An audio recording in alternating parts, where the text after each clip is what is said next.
Over the years, some Android versions have brought massive technical and visual changes, while others have tightened up the screws and added polish without shaking things up too much. The new release of Android for 2017 and beyond, Android 8.0 Oreo, fits somewhere in between these two extremes. Android is pretty stable at this point, so broad sweeping changes are less necessary with every new version. As a result, the new version isn't really about big, obvious new features. Instead, it's the sum of many smaller changes which help make it the most mature and powerful version of Android to date. I'm Alex from Android Central, and this is our review of Android 8.0 Oreo.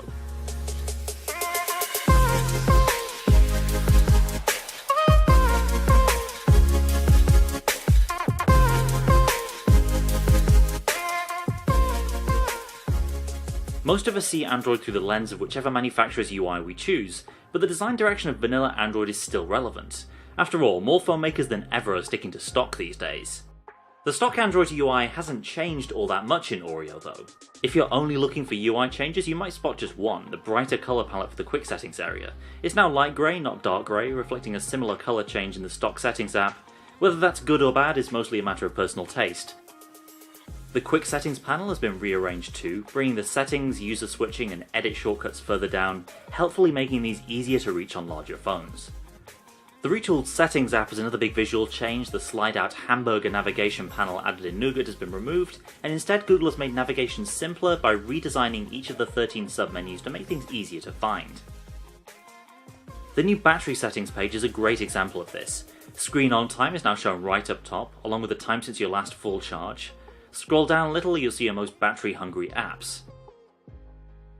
You need to look below the surface to spot many of the other visual changes in Oreo. For instance, Google has finally started bringing a sense of order to app icons, with new adaptive icons which let you choose between 5 different cutout types. This means manufacturers like Samsung, Huawei and LG, which like to use their own icon cutout shape, now have a more reliable way to do this that doesn't result in bad, weird-looking icons for third-party apps. Android's animations haven't changed a whole lot in Oreo, but there are a couple of new sprites in the notification shade that add to the polish of Google's material design. Icons smoothly transition from the status bar into their notification cards before springing up into place, and icons now juggle themselves around in the status bar as new alerts arrive, making the whole system feel a bit more dynamic. And these are small changes, but they go a long way towards making this important area of the system feel more lively and fun. Finally, it's worth mentioning a handful of upgrades to that most important of smartphone features, emoji. Oreo adds a handful of new emoji while redesigning the icons themselves in a move away from the old Android-style blobs. And thanks to a new compatibility layer, developers can support these in apps going all the way back to KitKat. Android notifications were overhauled in Nougat, and Oreo intros a handful of changes to make the daily fire hose of alerts a little bit more manageable. The big new thing is notification channels, a new feature which brings categories of notifications to your apps, so you can filter different kinds of alerts from the same app. A social app, for instance, might have channels for direct messages, status updates, likes, or other interactions. And you can then choose how you're alerted for notifications in each of these categories: sound, vibration, LED, or you can even block notifications from some channels altogether. Now, there is a certain amount of micromanagement involved here. It's going to take time and a lot of individual app updates before we're going to know how successful this feature will be. Maybe notification channels will be genuinely useful for everyone, or perhaps we'll all be too lazy to bother with them. Speaking of laziness, Oreo also lets you snooze individual notification groups temporarily by swiping right and hitting the clock icon. The use case here is pretty obvious. You can now dismiss a notification you don't want to deal with right away without getting rid of it permanently. Elsewhere, media player apps like Google Play Music, YouTube and Spotify can bring a splash of colour to their notifications, drawing upon the main colours of album art. It is a little bit distracting, and not everyone is a fan of this new feature, but it does at least help set media notifications apart from the rest of the clutter. Meanwhile, persistent notifications, for example from Google Maps, a VPN app, or anything else that might be running in the background, are being decluttered. These now shrink down to a shorter notification card in a slightly darker shade, which also helps set them apart visually. And that's important because Android itself now shows you a persistent notification if apps are using power in the background. That's all part of Google tightening the screws on background apps in 8.0, which we'll get to a little bit later. The notification changes don't stop there though. Ambient display, mostly untouched since the days of the good old Nexus 6, finally gets a bit of an overhaul in Oreo. The main ambient display area actually shows you less information than it did on Nougat, with only the time and a series of icons appearing when the phone is raised. The other side of that coin is that individual notifications now flash up in a more user-friendly way, which is better for quickly glancing at an incoming message or email. Balancing information density and glanceability is always a tricky proposition, but I think Google's made the right call here. And there's an altogether new way to see your notifications in 8.0. Android now lets launchers show you individual app notifications through the notification badges feature. Apps with a pending notification will display a coloured dot, and long pressing to open the app shortcut menu will show you notifications alongside other shortcuts. That's not the only new trick hiding behind the app shortcut menu in Oreo. A new widget shortcut button frees users from long, cumbersome widget menus with an easy way to see just the widgets from a particular app.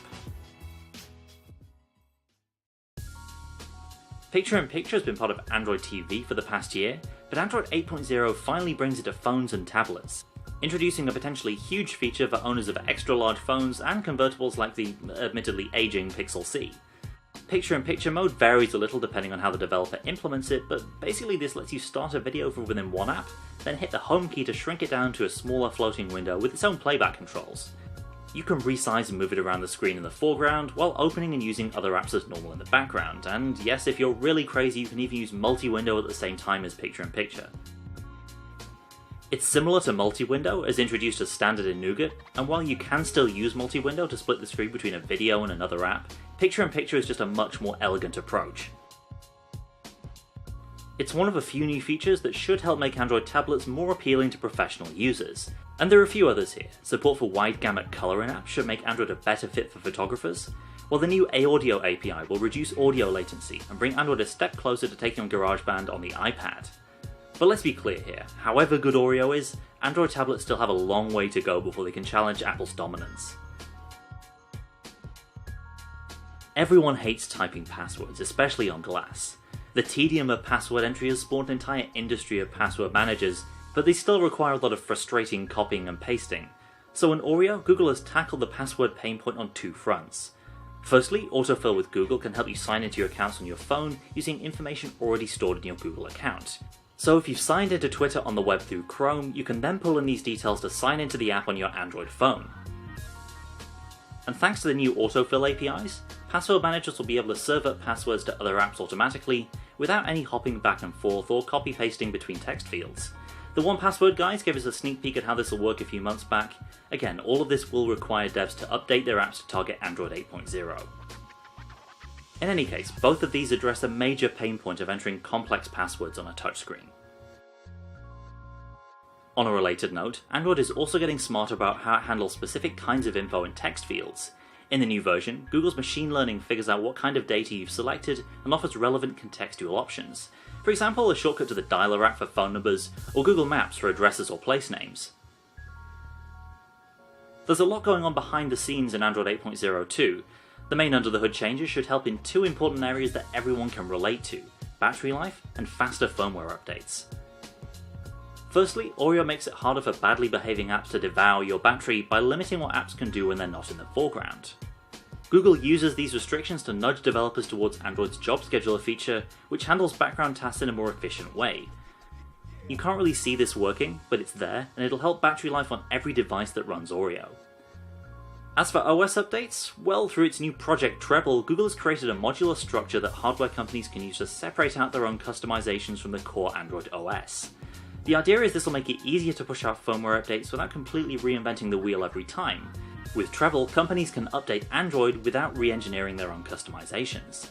This isn't a cure-all for Android's update woes, but it should significantly reduce the workload required to update a phone shipping on 8.0 to say Android 9.0 next year. It's going to take time to judge how much of a success Project Treble will be, and the device manufacturers are still going to have to play ball here if it's going to work, but it is a step in the right direction.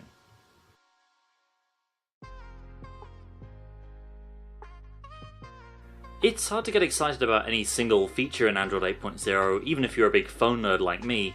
That's partly because Android is more mature these days and less in need of big sweeping user-facing changes, especially on phones. As a result, Oreo is the sum of many smaller changes that make the OS easier to use with better performance, fewer pain points, and added convenience. Android still feels like Android, but in 8.0 it's more polished than ever. And fortunately, the stable build of Oreo is free from the early wonk that affected the first round of Android 7.0 releases last year. In the grand scheme of things, Project Treble could turn out to be the most significant addition to this version of Android, as Google finally picks away at the technical barriers keeping so many phones on older versions of the OS. At the same time, picture-in-picture mode as well as refinements to keyboard navigation see Android shuffling closer to becoming a desktop OS, though there's still a good distance left to travel there. On the surface then, this is a fairly safe release cycle for Android, evolution not revolution, but despite the lack of an exciting headline feature, Oreo is an important update. And for Pixel and Nexus owners lucky enough to be on the early release track, they'll be among the first to experience the most stable and capable Android release in years. That's it for now, thanks for watching, and be sure to subscribe to us here on YouTube to see more of the latest Android reviews and opinions as they land.